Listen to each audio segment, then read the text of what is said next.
रहीम अस्सलाम वालेकुम, welcome to my channel. आज हम बना रहे हैं मटन कढ़ाई। ये बहुत आसान तरीके से मैं बनाऊंगी। बहुत इजी रेसिपी है और बहुत लजीज बनती है। मेरे चैनल को सब्सक्राइब कर दें, बेल आइकन के बटन को प्रेस कर दें ताकि मेरी लेटेस्ट वीडियो का नोटिफिकेशन सबसे पहले आप तक पहुंचे। और कमेंट्स भी किया करें कि आपसे ये रेसिपी कैसे बनी जी। इसके लिए मैंने 1 किलो मटन लिया है। नमक आप इसमें जायका डाल सकती हैं। खुश्क धनिया पाउडर लिया है मैंने 1 टेबल स्पून। थोड़ा सा मैंने हल्दी पाउडर लिया है। सुरख मिर्च ली है पिसी हुई, और थोड़ी सी मैंने दरदर मिर्च ली है। 2 बड़े टमाटरों की मैंने पेस्ट तैयार कर ली है। 1/2 कप मैंने दही लिया है, इसको मैंने फेंट लिया है अच्छे से।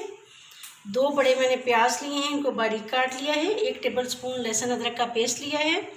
थोड़ा सा साबुत जीरा, थोड़ी सी काली मिर्च साबुत, और 1 लौंग और 1 बड़ी इलायची ली है। सबसे पहले हम बर्तन में इतना पानी ऐड करेंगे जिसमें गोश्त जो है वो गल जाए। ये तकरीबन 2 गिलास मैंने पानी डाला है।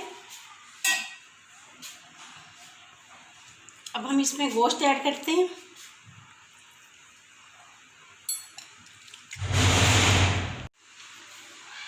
अब हम इसमें गोश्त जो है वो डाल देंगे पानी में।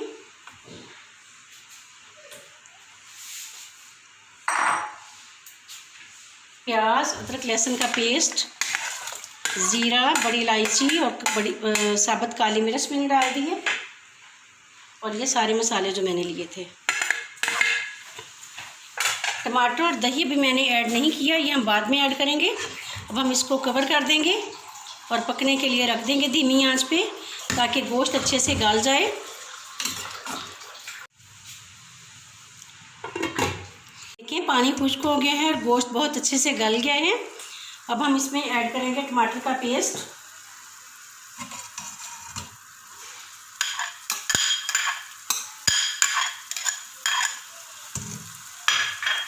अब इसको टमाटर के पेस्ट में पका के खुश्क कर लेते हैं। पेस्ट खुश्क हो गया है। अब हम इसमें ऐड करेंगे घी।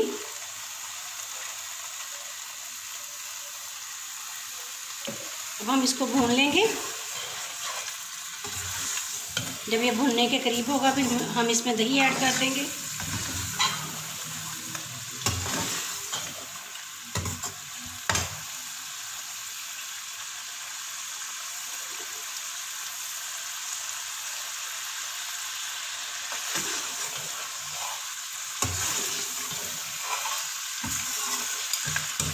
अब हम इसमें दही ऐड करते हैं।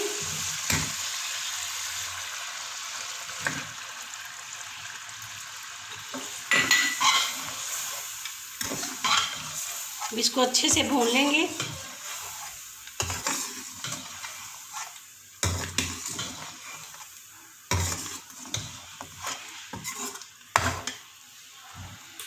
गोश्त अच्छे से भून गया है। ये देखिए मटन कढ़ाई हमारी रेडी है। अब हम इसमें ऐड करेंगे पिसा हुआ ज़ीरा, थोड़ा सा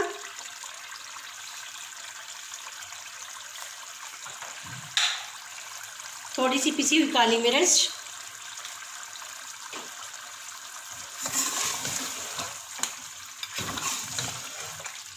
ये देखें माशाल्लाह से बहुत अच्छा जो है सालन ये रेडी हो चुका है। बस ये एहतियात करनी है कि गोश्त अच्छे से गला हुआ हो, लेकिन हड्डियों से अलग हो के टूटा हुआ ना हो, फिर वो अच्छा नहीं लगता। अब हम इसको डिश आउट करते हैं।